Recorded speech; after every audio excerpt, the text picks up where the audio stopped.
How's it going, everybody? This is the Ohio Hobbyist. I've tried YouTube multiple times now. I am going to try it again as I got some exciting plans for the upcoming year of 2026. So I'm just going to start with a quick overview. I have 3 tanks right now with reptiles that aren't complete. I'm actually going out today to get the remainder of their scapes and equipment needed. So we're going to start with the Woma python. My wife's not a big fan of snakes. I was allowed to get one, and I looked and researched, and I ended up on this beautiful species of snake. He was purchased from Ron's Quality Reptiles in Columbus, Ohio. They aren't exactly, he's fantastic. He's very cage aggressive.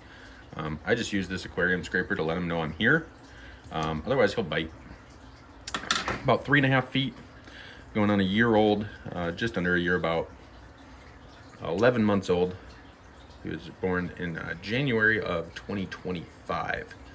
He's a beautiful snake. His parents were 5 and 6.5 feet, 6.5 feet being the female. I just opted for a male as I didn't want the length. I looked at olive pythons, black-headed pythons, and I thought the Woma was good.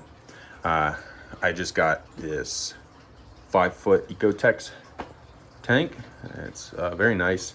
It's getting torn down today as I need to silicone all the joints.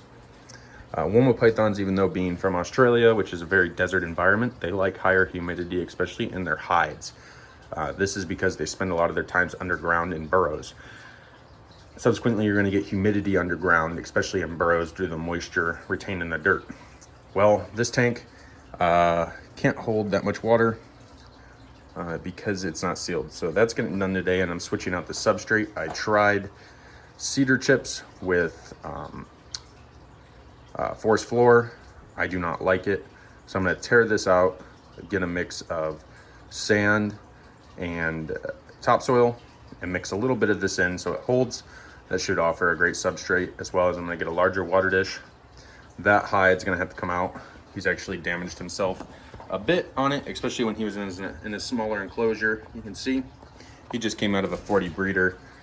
He's coming to say hi. This is Meatball.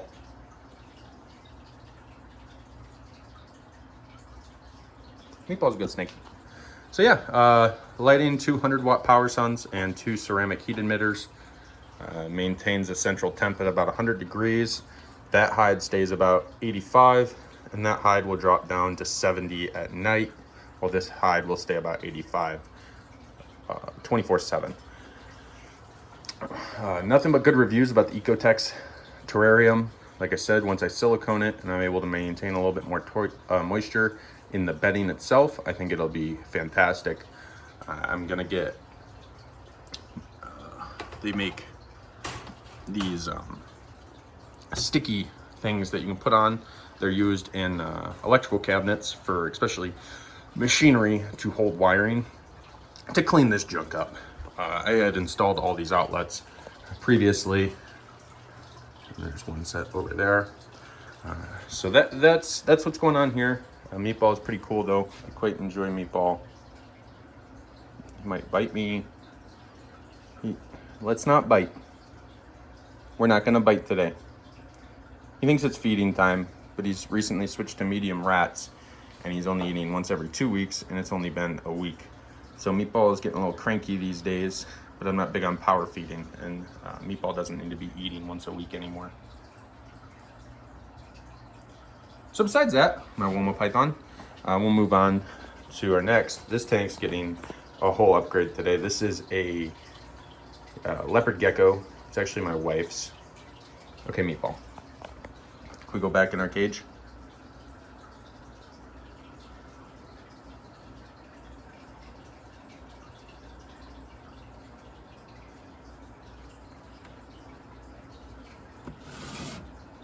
I was just holding Meatball, but again, I don't mind being bit by Meatball, but it's not that great for the snake itself. I don't want to damage its teeth, so we're gonna do what we can to avoid that. This is my wife's leopard gecko. He's getting a nice big rescape today. I'm gonna spray paint the back of the enclosure, get some more sand, as this is a sand soil mix.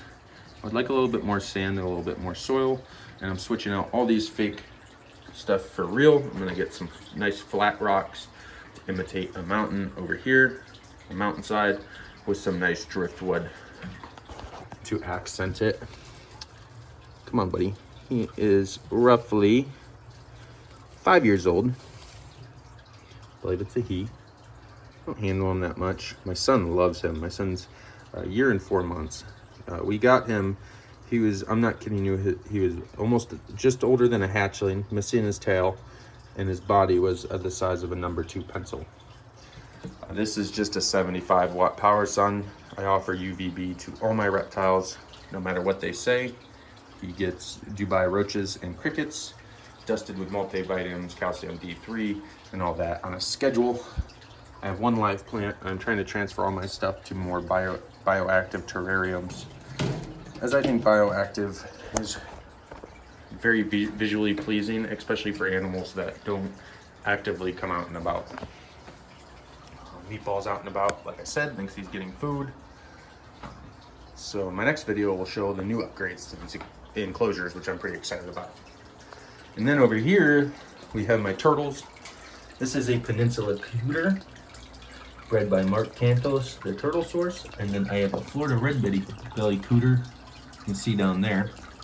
This tank's gonna get worked on here soon. It's their winter enclosure. I think the Florida red belly is gonna stay inside this summer, just until I get a little bit more size on them. But I'm gonna be able to make it fill all the way up with an external dock platform. This is a 100 watt power sun. All these power suns get replaced every 10 months. And I need an FX6 filter. That's just a cheap 100 gallon canister. But I like the turtles a lot. My Peninsula Cooter enjoys being out and about. I've been feeding them a little bit too much. As you can see, they're really pressing their growth. They have nice smooth growth, but those white lines are kind of an indication that they're trying to grow a little too quick. I like the cooters as I have goldfish in my outdoor pond, and cooters are primarily vegetarians as they get older, so I don't get too much aggression towards the fish in the outdoor pond. There is a pleco in here, not to clean algae, just to pick up all their food scraps. That way it's not as dirty. Next, we have my 125 gallon aquarium. This aquarium is kind of a hodgepodge. I got my Florida Gar. He's a captive bred out of the Philippines. He at one point broke his snout or his back. I am not sure. He swims a little goofy. But other than that, he's in great shape. Tiger Oscar, 4 silver dollars. I have a fire eel, a clown knife, a royal pleco, a striped Raphael catfish, and a giraffe catfish. Obviously, this tank will need to be upgraded. I will be looking at getting a 220 or 240 used. I don't exactly want to spend new money, and I think used works just well. This tank was used when I got it. It's ran off an FX6, an Aquatop heater, 2 Aqueon lights, and then I have a small jet that's actually only meant for a 30 gallon. I did that on purpose. It just helps aerate the water a little bit more. So once some of the fish get larger, I'm assuming our first issues will be with the clown knife as they grow quite quick. Then we'll start looking for a 220. After that, we have my 20 gallon long. This is actually for my little Congo spotted puffer. And then I have a bunch of live bears and everything else in here just to add some movement. Endler guppies, as you can see. And then I have some colorflower swordtails, yo-yo loaches, and a rubber lip pleco. The tank is sick currently, hence why it's very messy. I have the activated carbon pulled out, and we're trying to get some ick taken care of in here. But I like this tank a lot, mainly because the Congo spotted puffer. He has a lot of personality, and I quite enjoy that. So yeah, this is my animal room. I have a pretty exciting. I think I'm going to be getting a Kimberly rock monitor. They are a dwarf monitor species. That or a sand goanna or sand monitor or Gild's monitor. I'm not sure yet, but whatever I get, I would like to attempt to breed. As I think dwarf monitors are a great species for people who don't want something so traditional as a bearded dragon or blue-tongue skink. I They offer the great look and body shape of an Asian water monitor, but a very maintainable size. An enclosure like this, 5 by 2 by 18, with more height to it, would be perfect for a adult. And so I would like to breed those. I'm running a bit out of room. I'll show you here in my area, so I'm gonna have to kind of redesign it. I had to fix the downspouts in the spring. So once I get all that fixed and figure out where I'm gonna put everything, it'll work well. I think I'm going to try to build a stack for the leopard gecko and the woma so they can go here. And then I will do Kimberly rock monitors or whatever breeding project I have here. This stand's gonna have to go away. Some supplies. And just some odds and ends I've collected. Some of my hunting stuff.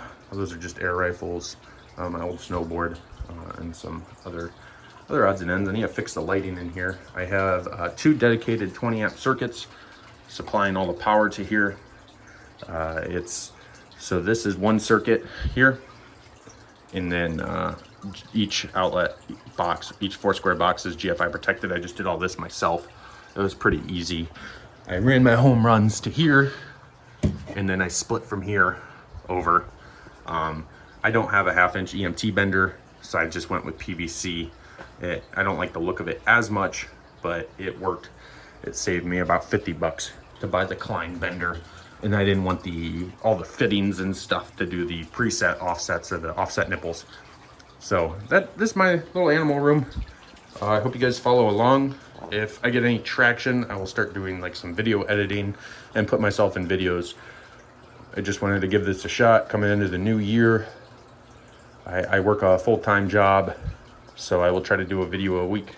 Thanks for watching. Let me know what you think. If there's anything I can improve upon, I would appreciate the feedback, and just let me know. Thanks.